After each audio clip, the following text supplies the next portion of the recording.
She went away for work, but her location history said she was at his place every night.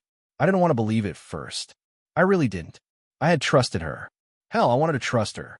We'd been together for almost 3 years, and up until this point, I thought we were solid. Sure, we had our ups and downs, like any couple, but nothing that would make me question her loyalty. When she told me she had to leave for a last-minute work trip, I didn't think twice. It made sense.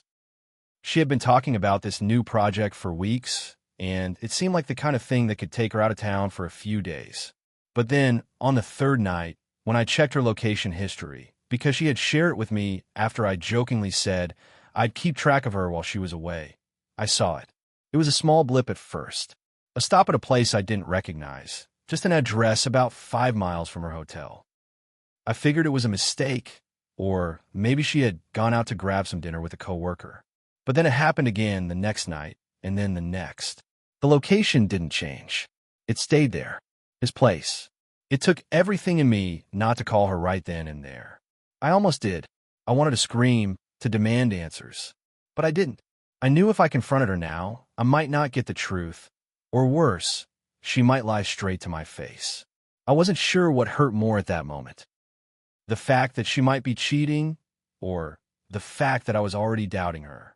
I had trusted her without question, and now that trust was crumbling like a house of cards in a storm. I spent hours just staring at the screen, at the little map that tracked her every movement. She had been there every single night, and each time, the timestamps got later and later. He lived alone, according to her social media, and I had never heard of him before. I racked my brain, tried to remember if she had ever mentioned him, but I couldn't think of a single time. She never brought him up in conversation. She didn't talk about him at all. The worst part, I couldn't tell if she was coming home that night. I had texted her earlier in the day, asking if she was going to be back soon, but she had replied with a simple, "I'm not sure yet. It might be late. I'll keep you posted." She hadn't mentioned anything about staying at his place. I would have never suspected it. I tried to calm myself down. Maybe it was nothing. Maybe I was overthinking things.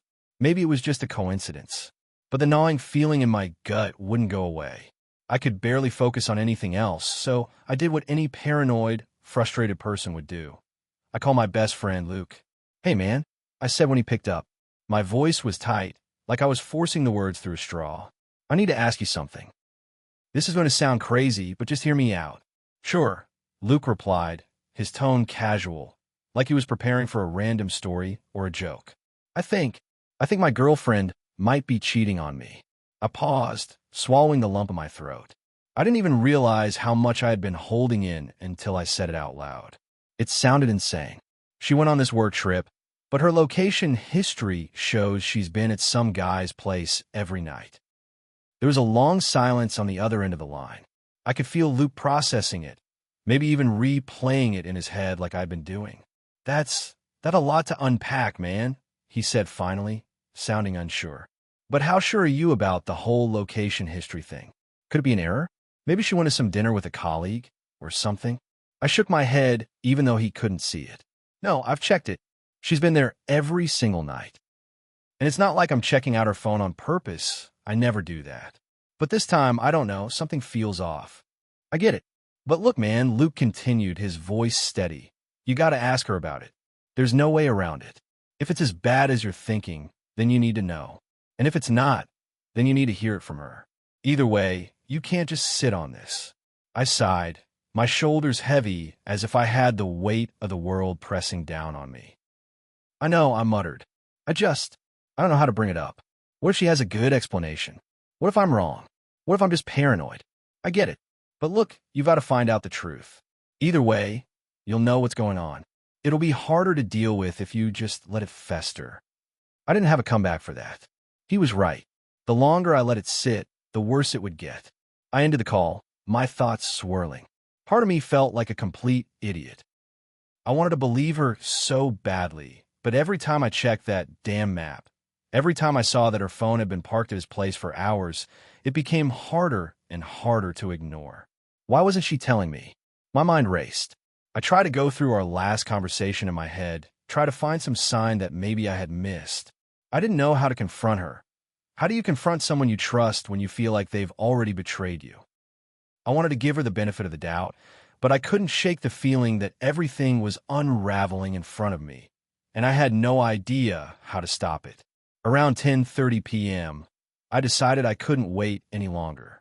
I texted her, trying to sound casual, though my fingers were shaking. Hey, just checking in. You're still at the hotel, right?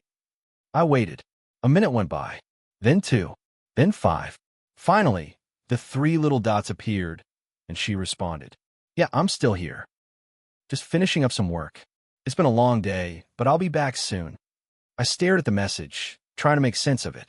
Why did she say that so casually? If she was really there to work, why wouldn't she just say she was still working? Why specifically mention the hotel? And why didn't she say anything about being at his place? I didn't respond right away. I couldn't bring myself to.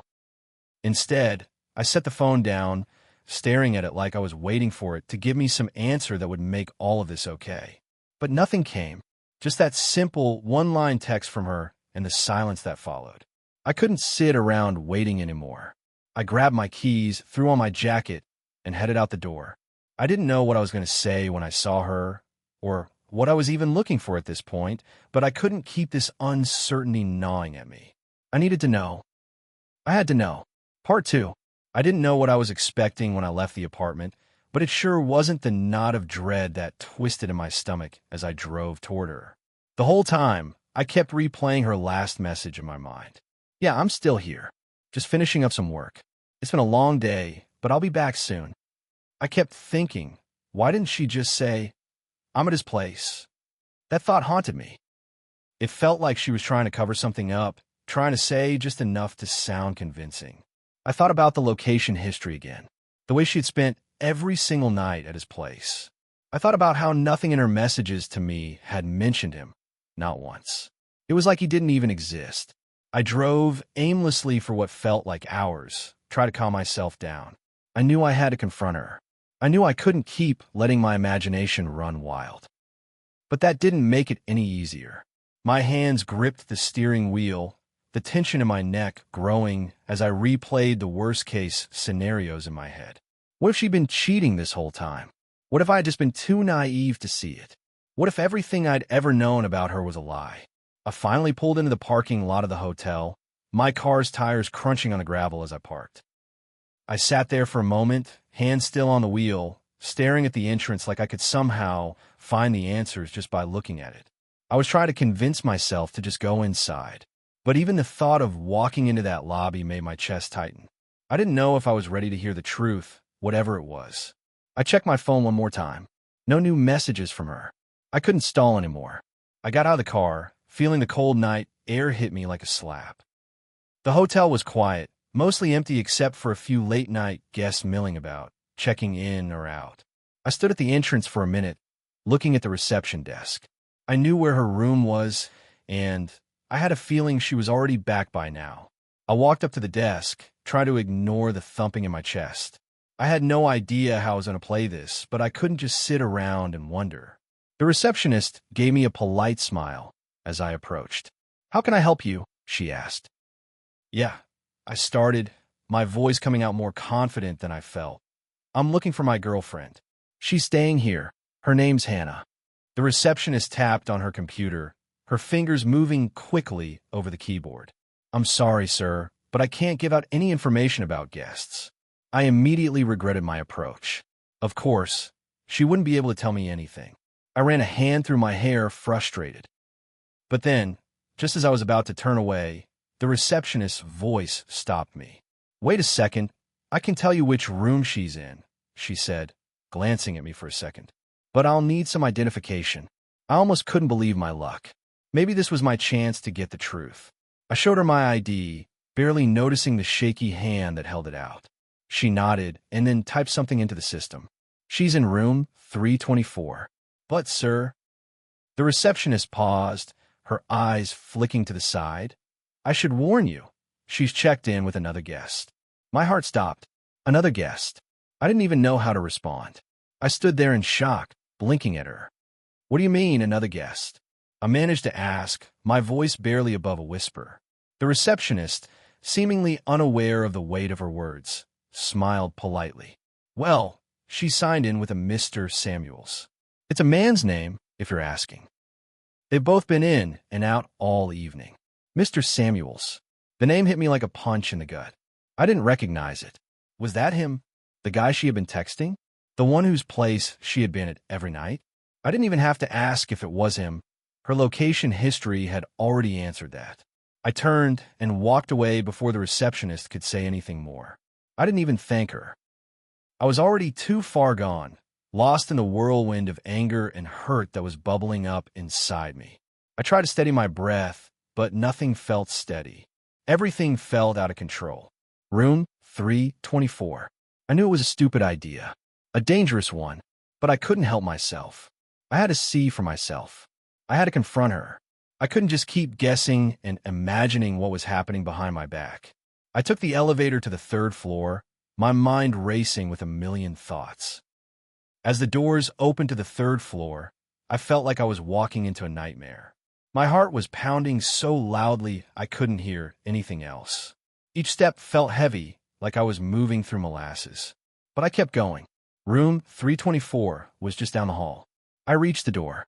For a moment, I just stood there, my hand hovering over the doorknob. I could hear voices inside, low murmurs, laughter. I could recognize her laugh, the one I had heard so many times. But now it sounded different. It sounded distant, almost wrong. Before I could talk myself out of it, I knocked. It was a sharp, loud knock, too loud, too abrupt. I heard the laughter inside falter, followed by footsteps. My stomach churned with nausea, but I couldn't turn back now. The door opened a crack, and there she was. Hannah, standing in the doorway, looking completely shocked. Her eyes were wide, and her mouth open like she was about to speak, but couldn't find words. "What's going on?" I asked, trying to keep my voice steady, but the anger was there, creeping into every word. "Why didn't you tell me you were here with him?" Her eyes darted behind her to the man I couldn't see yet, and in that moment I knew. I knew. She didn't have to say anything. The man stepped forward then, a little too casually, like he wasn't bothered by my presence. He was tall, broad-shouldered, with messy dark hair and a smug look on his face. I had no idea who he was, but I didn't need to. The look on his face, the way he knew he had been caught, made it clear. "This is Samuels?" I asked, my voice barely above a whisper. She didn't answer. She couldn't. The shame was written all over her face, and for a split second, I thought she might apologize. But then her expression hardened. She stepped back, and the door began to close, like she was trying to shut me out. "No, wait," I said, panic creeping in. "You can't just shut the door on me. We need to talk about this. You need to tell me what's going on. Why didn't you tell me you were?" But before I could finish, the door clicked shut. I stood there in the hallway, my heart pounding in my chest, the bitter taste of betrayal still fresh on my tongue. I didn't know what to do. I didn't know if I could face her anymore. But what was worse? The fact that she was hiding it? Or the fact that I had known deep down and still let myself believe in the lie? Everything in me screamed that I had to walk away. But my feet felt rooted to the floor. And as I stood there, staring at the closed door, I realized that I wasn't sure how to go back to the life I had before. Before all of this, I was shattered, but I still didn't know what to do next.